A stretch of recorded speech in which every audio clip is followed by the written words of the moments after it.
Olá, sou Simone Braga e o Câmara Rio Debate está começando agora. Vamos falar sobre empresas e mudanças climáticas.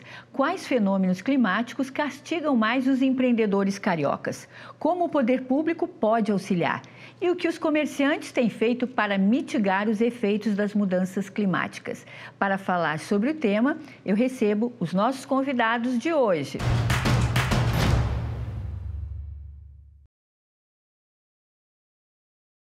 Juliana Lohmann, coordenadora de Governo Digital e Articulação Institucional do Sebrae Rio de Janeiro. Bem-vinda, Juliana. Obrigada. Obrigada pela sua presença. Um prazer.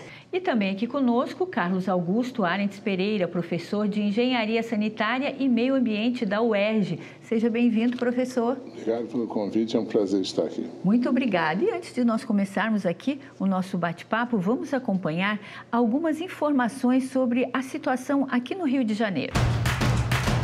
Seca, calor extremo, queimadas, temporais, enchentes. Eventos climáticos que mexem com o futuro do planeta e também afetam o ganha-pão de pequenos empreendedores. No Rio de Janeiro, 13% das empresas já sofreram danos causados por mudanças do clima nos últimos 12 meses. É o que mostra uma pesquisa realizada pelo Sebrae, que revela ainda que 63% dos donos de negócios menores têm receio de ser prejudicados por alguma situação, como a que trouxe transtornos ao bairro de Acari, na zona norte do Rio, no início deste ano, e a que devastou Petrópolis, na região serrana, em 2022. Os prejuízos vão além do bem-estar e segurança dos moradores. Os eventos climáticos colocam em risco também a vida financeira. É que muitos empresários encontram dificuldades na retomada da economia. Juliana, começando aqui a nossa conversa hoje sobre esse assunto tão importante. Fala um pouquinho para a gente sobre essa pesquisa realizada pelo Sebrae e a importância dela nesse momento. Essa pesquisa nos traz um alerta enorme, uma vez que a gente está observando a retomada das pessoas jurídicas e não a retomada da pessoa física, o que muitas vezes confunde, né? Muitas vezes a pessoa física também tem a sua atividade empresarial. E existe também uma ausência de dados quando a gente enfrenta e encontra um evento climático dessa natureza. Pode ser, a gente pode falar de um deslizamento, de uma chuva, uma tempestade, não é? Um alagamento, e a gente precisa estar atento, né, a essas informações. Então, existe um receio muito grande dessas atividades empresariais, esses CNPJs que ainda não foram atingidos, porque a gente observa que recorrentemente, todos os anos, a época das chuvas traz essa grande ameaça a essas pessoas. E logo após a retomada dessa pessoa física, né, que teve a sua casa, hoje muitas pessoas trabalham da sua própria residência, elas precisam também retomar a sua atividade enquanto negócio, né? Precisam retomar o seu faturamento, lidar com as suas perdas, o seu estoque, aquele material do dia a dia de trabalho. E, portanto, faz-se necessário entender quais são essas lacunas e oportunidades de políticas públicas também, do gestor público para com o empresário. Então, existem iniciativas que precisam ser tomadas, né, e ações pelo próprio empresário, mas também um conjunto de políticas públicas que pode ser observado tanto pelas prefeituras quanto pelo governo do estado, governo federal, de maneira que a gente possa minimizar esses impactos, seja da chuva, né? Interessante quando a gente fala, por exemplo, da questão das chuvas que aconteceram em Petrópolis. Essas foram chuvas que ficaram concentradas, os impactos concentrados numa rua essencialmente comercial. A partir daí a gente começa a ter um olhar, né, essa sensibilidade para essa questão. Mas quando essa chuva acontece de maneira pulverizada entre as cidades, o que a gente observa no dia a dia, que são os dados, né, daquelas casas que foram interditadas, de quantas pessoas morreram, de quantas famílias tiveram que se ausentar ou ficar fora das suas residências. Mas e os números relacionados às empresas? Até os pequenos comércios, né, também. Professor, o que a gente tem aí em relação às pesquisas que estão sendo feitas também, até pela UERJ, né, desses trabalhos e desses impactos? Quais são os principais impactos? Bom, os principais impactos que eu vou dizer tem muito a ver com a questão que a Juliana falou. Num lugar como o Rio de Janeiro, a gente tem uma confluência de rios, temos uns baixos, a gente tem uma cidade antiga que foi muito impermeabilizada, né? Então, a gente tem a questão muito séria de alagamentos, né? Além do que, nós temos também a questão da energia, né? O ser humano, hoje em dia, é extremamente dependente de energia.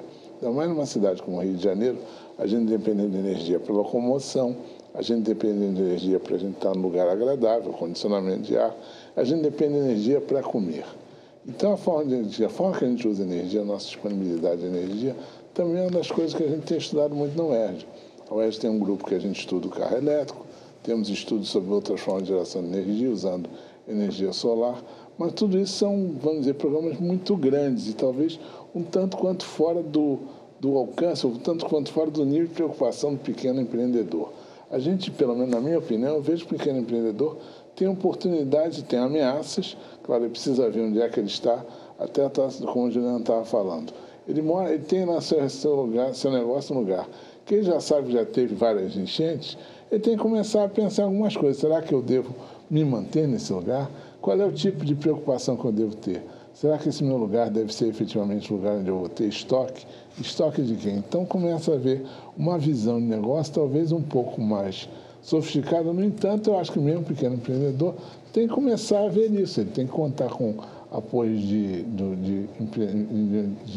organizações como o Sebrae e outras, para poder começar a analisar e começar a pensar em mudar o seu negócio, mudar a sua maneira de ver o futuro e o que ele faz ao longo do tempo. Agora, a gente tem um problema que, geralmente, também as pessoas mais afetadas são os mais vulneráveis, né? E até mesmo pela localização do bairro. O que o Sebrae faz nesse sentido que possa dar esse apoio a essas pessoas também?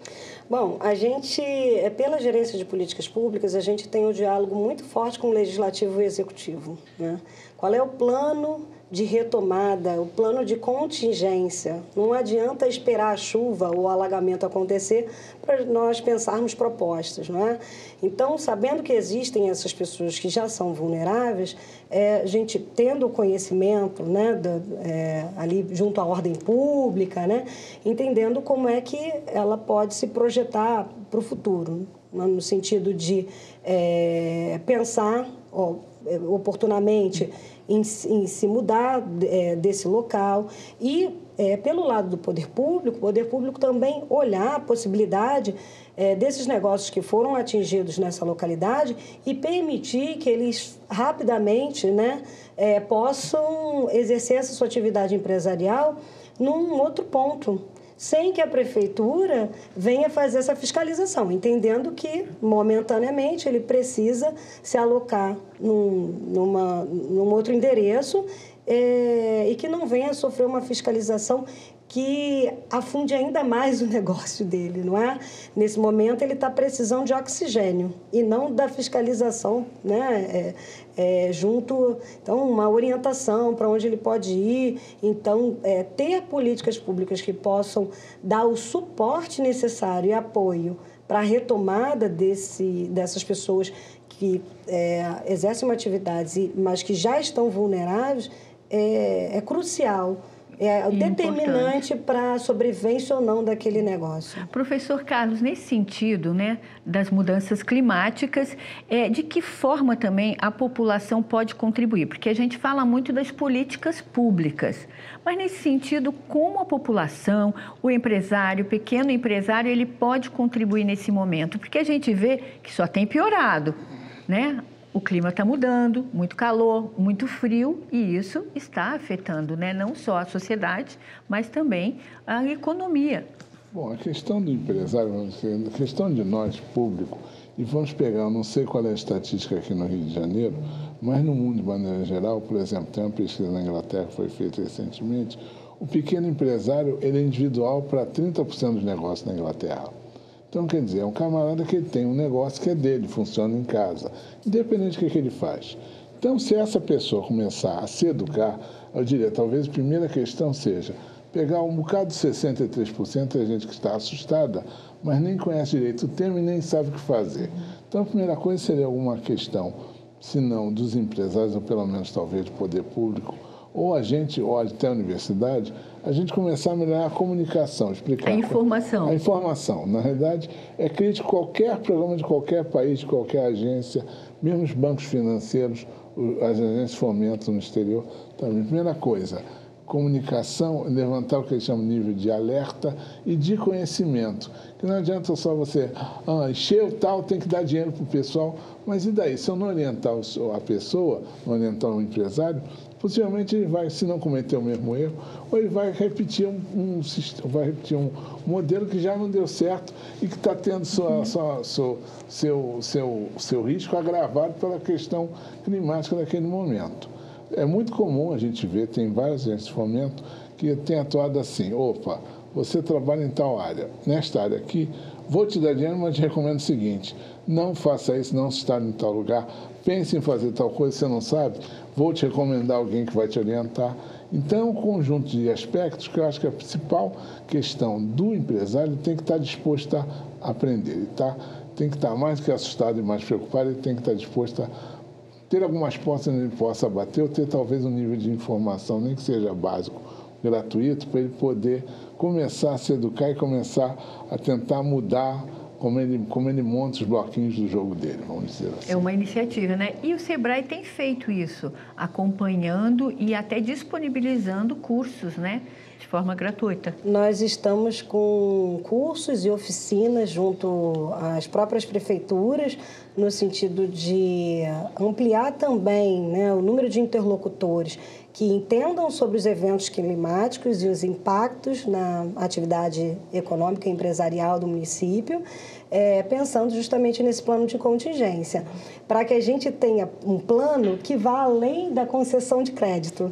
É muito comum, bastante comum, no evento climático, a primeira iniciativa é: vamos conceder crédito, mas será que é só o crédito que esse pequeno empresário merece, né? No Brasil, somos mais de 15 milhões de empreendedores individuais, pessoas que trabalham basicamente por conta própria, né? Eu e, no máximo, um empregado. Então, olhar isso com bastante carinho, né? O que a gente pode fazer? Por exemplo, a possibilidade, né, de uma prefeitura ou do governo do estado prorrogar o pagamento de uma taxa ou de um imposto em 2, 3 meses, não pode ser uma espécie de fôlego e oxigênio? Então, é importante que a gente também mobilize a própria sociedade civil para, no momento das doações, que essas doações que elas sejam além, né, é claro, o alimento é muito importante. A gente sabe que o alimento é importante, a roupa, mas momento, né? Temos também esse outro lado que pode ser visto, né, agora.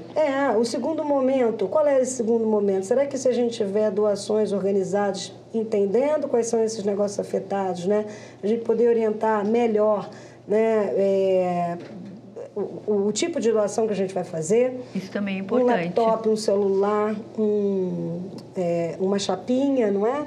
Uma tesoura profissional, de cabeleireiro profissional, um secador ou algo do tipo que seja importante para a retomada daquela atividade. Com certeza. Olha, nós vamos só para um intervalo e já voltamos para complementar essa fala. O Câmara Rio Debate vai para um breve intervalo, mas já voltamos.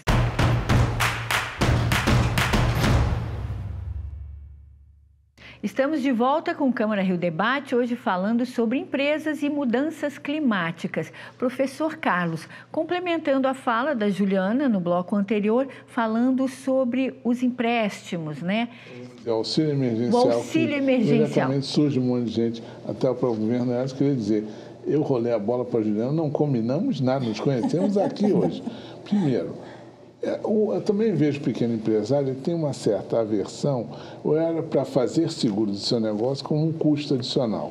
E, no entanto, no exterior, aqui no Brasil, as seguradoras não têm tanto essa prática extremamente pequena. Mas quando você vai fazer um seguro, vou fazer um exemplo muito simples. Vamos fazer um seguro de automóvel. É muito comum fazer seguro de automóvel, a seguradora vai e me fornece um alarme. O que ela está fazendo? Ela está sendo boazinha comigo? Não, ela está fazendo investimento, tentando reduzir o risco de meu carro ser roubado ou furtado. A mesma coisa vai acontecer na hora que eu for procurar, eu como pequeno empresário, por mais que haja um custo adicional, na hora que eu procuro a seguradora perguntando, olha só, eu tenho esse negócio aqui, estou em tal lugar, dá para fazer algum risco em relação ao evento climático? Eu lhe garanto que a seguradora vai fazer, a seguradora vai ser a primeira a dizer, opa, vamos fazer a análise, vamos te ajudar a fazer a análise nisso, porque a seguradora não quer botar dinheiro para perder, ela não quer fazer um seguro para ter que te pagar depois. Isso também vai mudar um pouco a maneira que as pessoas e o próprio pequeno empresário se veem. Nessa hora o pequeno empresário tem que deixar de ser um pequeno empresário individual e começar a se ver como um negócio. Então, tem uma série de oportunidades aí que eu acho não só as agências, mas até a própria atitude. E os próprios negócios que funcionam em torno, tipo uma seguradora, um banco, um agente. Particularmente se eu sou empresário, tem um banco que me atende, se eu chegar para o meu banco e disser, meu banco, olha só, estou instalando em tal lugar, estou preocupado com chuva, eu lhe garanto que o banco vai dizer, opa, eu tenho alguém aqui para lhe ajudar nisso. E isso é uma oportunidade fantástica também do empresário começar a ampliar a sua visão do seu negócio, ampliar a visão que ele tem e ampliar até a sua visão de futuro. Em cima dessas questões, né, que cada vez são mais frequentes. O professor falou uma coisa muito interessante antes, que era a questão do papel, né, entrando nessa conotação, né, do digital, né? A gente viu gente no Rio Grande do Sul ser entrevistado em televisão após. Perdi todos os registros da minha empresa, todo o papel foi embora. O papel é muito legal, mas alguns papéis históricos talvez valha a pena guardar em algum lugar alto, em casa ou talvez num banco, mas a empresa tem que entender para ter tudo digital, se possível digital, em algum lugar, desculpa o termo, na tal da nuvem. Você começa a não perder, que de repente você perdeu os históricos da sua empresa, perdeu seu registro bancário. Está lascado, não vai poder nem saber como é que vai fazer pagamento. E a outra questão, até que estava falando de própria questão do estoque, eu tenho estoque meu que eu sei que é perecível. Será que não tem um lugar outro? Será que eu não consigo botar esse estoque em outro lugar? Ou será que eu preciso manter todo esse estoque? Será que eu não consigo fazer uma cadeia que eu tenha estoque num just in time na hora que eu preciso? Então, tem a visão também de dinamização. Não vou dizer quando seja uma inovação tecnológica, mas é a visão inovativa, pelo menos a visão mais ligada ao seguinte, não só ao negócio, mas à minha preservação como cadeia de valor. É a prevenção, né? Exatamente. Fala. E a Juliana tinha falado também a questão da saúde. Quando há esses fenômenos e essas enchentes causam essas tragédias, justamente no primeiro momento, é claro, a ação social, a saúde já estão ali. Então, a gente tem que se preparar também, né, Juliana, para essa questão de fomentar esse comércio para ele ter uma retomada em seguida? Sem dúvida. Hoje, com toda a nossa tecnologia de próprio georreferenciamento, é possível saber que naquela rua, naquele endereço, além de uma pessoa física atingida, houve também o CNPJ do segmento XYZ, enfim. É importantíssimo isso, envolver não só, porque a Secretaria de Assistência Social, a Secretaria de Saúde, elas hoje já sabem lidar com muita familiaridade com esses eventos climáticos. Falta a gente agora incluir também os secretários de Fazenda, os secretários de Desenvolvimento, Planejamento, para que eles também tenham uma percepção tão aguçada e já como uma essas estratégia planejada, né? E vamos falar um pouquinho da saúde do próprio empregado, do pequeno empresário. Esse empregado é um camarada que, além da empresa depender criticamente dele, o investimento que se faz até na prevenção de ter problemas é um investimento que ele está fazendo para a preservação não só da pessoa, mas do próprio negócio dele. Então, vamos pensar que eu tenho meia dúzia de empregados, tenho uma pequena confecção. O pessoal está morrendo de calor. Se eu não investir em alguma coisa, lá pelas tantas eu vou ter problemas do pessoal ficar doente, ou vou ter problemas de queda de produtividade. Então, eu tenho que pensar, tenho que estar alerta a isso. Particularmente quem tem poucos empregados, os empregados vão ser o motor da sua empresa. Mais do que muitas vezes que é você. Por exemplo, quando você é um empreendedor individual, a sua saúde tem que estar preservada, você não vai conseguir trabalhar, não vai ter renda, etc. Quando você tem um monte de pequenos empregos, pequeno negócio com vários empregados, poucos, você investir na saúde dele, você está investindo na preservação, na continuidade do seu negócio. Exato, porque a gente fala também das catástrofes de chuvas, claro que são mais intensas, mas o calor também, como o professor falou, a todo momento, né? Que é mudança climática também, um calor enorme, depois um frio. Agora a pergunta é para vocês os dois, vocês acreditam que as empresas também estão engajadas em melhorar a sua gestão ambiental? Olha, o que a gente percebe em relação às empresas é que esse tem um impacto diretamente no financeiro, né? Então, assim, cada vez mais o consumidor está preocupado com a forma como ela contrata, o que ela produz, como ela lida com o seu lixo, né? Enfim.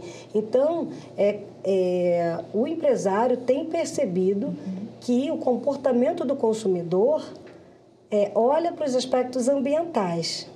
Então, ele quer sim um produto mais verde, né? Ele quer sim um produto mais sustentável.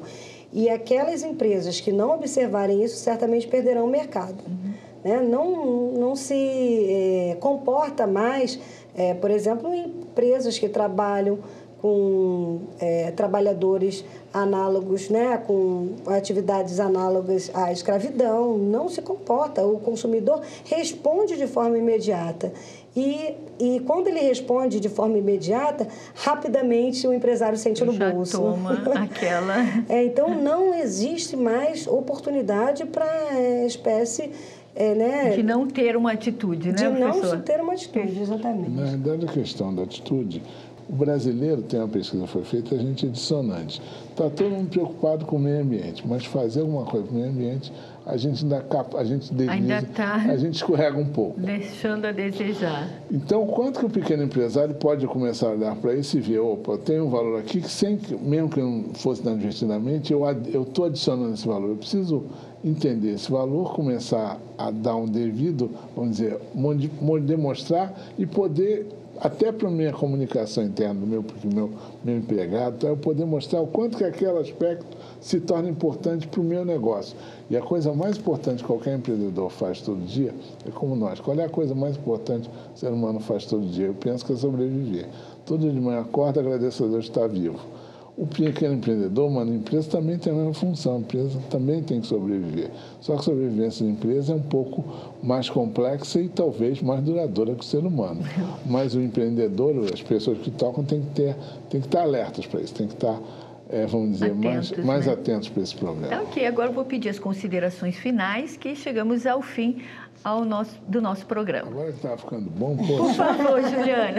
É importantíssimo que o poder público, o executivo, o legislativo introduzam esse debate, essa temática, junto à sociedade civil, às organizações sociais, de maneira que a gente tenha, de fato, um plano de contingência à medida que acontece uma catástrofe, que a gente possa ter uma resposta imediata, né?